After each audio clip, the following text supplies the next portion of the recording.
সরস্বতী পুজোর একটু খাওয়া দাওয়ার ব্যাপার আছে, সরস্বতী পুজো হয়ে গেছে অনেকদিন, কিন্তু আজ মধ্যে খাওয়া দাওয়া আছে, সেই জন্য একটু দেরি করে ছুটি হবে, 12:30টায় ছুটি হবে। আমি তার আগে বেরোবো,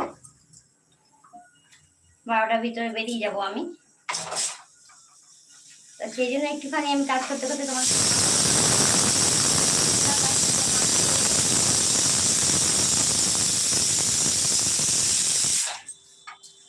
দেখছি আমার এই দাদাভাই কি কমেন্ট করলে, একটু দাঁড়াও দেখছি।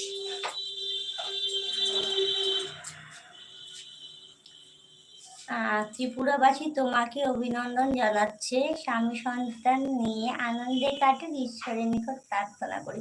সত্যি সত্যি আপনার কমেন্টগুলো সত্যি সত্যি এত ভালো লাগে না, একটু মন ছুঁয়ে যায়। মানে এত আশীর্বাদ করার মতো লোক খুব কম থাকে।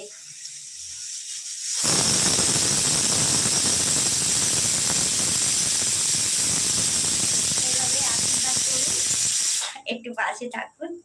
আমার ভিডিও তো আপনার মনে হয় দেখা হয় না, আপনি তো আমাদের ভিডিও দেখেন না, লাইভে মাঝে মাঝে আসেন, লাইভে ভালোবাসাটা দিয়ে যান, আশীর্বাদটা করেন, সেটা আমি জানি। পাতলা হবে না।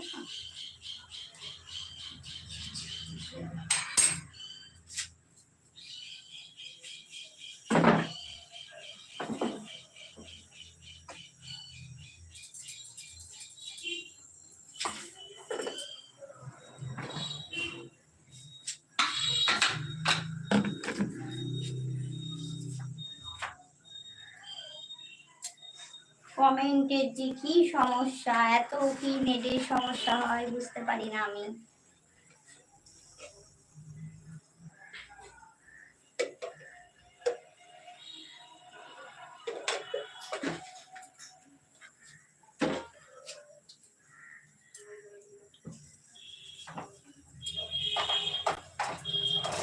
ওটা বাজলো 11টা।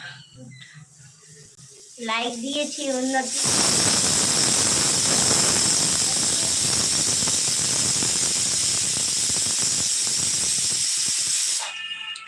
একদম এইভাবে এইভাবে পাশে থাকবেন, এইভাবে আশীর্বাদ করবেন, ঠিক আছে ছোট্ট বন্ধুর পাশে, ঠিক আছে।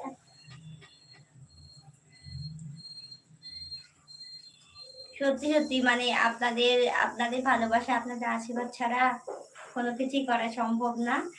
একটা স্বপ্ন নিয়ে এগোচ্ছি, সঙ্গে আপনাদেরকে পাশে চাই, আপনাদেরকে সাথে নিয়ে চলতে চাই, আপনাদের ভালোবাসা আশীর্বাদ সবটুকু নিয়ে এগোতে চাই। একটু সেইগুলো একটু অল্প করে দেবেন, আশীর্বাদ ভালোবাসা এগুলো দিলে কমে না, বাড়ে, তাই না? আর যারা পায় তারা অনেক ভাগ্যবতী, তাই না? ভাগ্যবান বা ভাগ্যবতী, তাই একটুখানি সেই পরশটা দেবেন, আশীর্বাদ একটু ভালোবাসার, ঠিক আছে? এবার পাশে থাকবেন, অনেক অনেক ভালোবাসা আপনাদেরকে।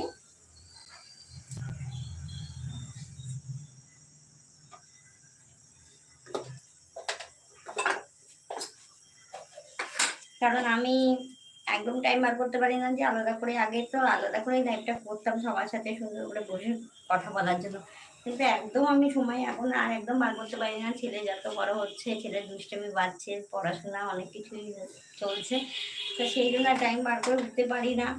এই রান্নাঘরে যেটুকু টাইম আমি পারি একটু তোমাদের সাথে আপনাদের সাথে একটু কথা বলি, কারণ হচ্ছে আপনার সাথে কথা না বললে হয় না, কারণ আপনারাও তো আমার সেকেন্ড পরিবার না।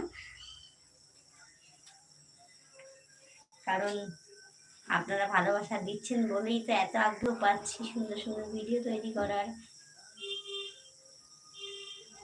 কমেন্ট আসছে না, কিছু শো করছে না, একটু কমেন্ট করো বন্ধুরা যারা যারা আছো।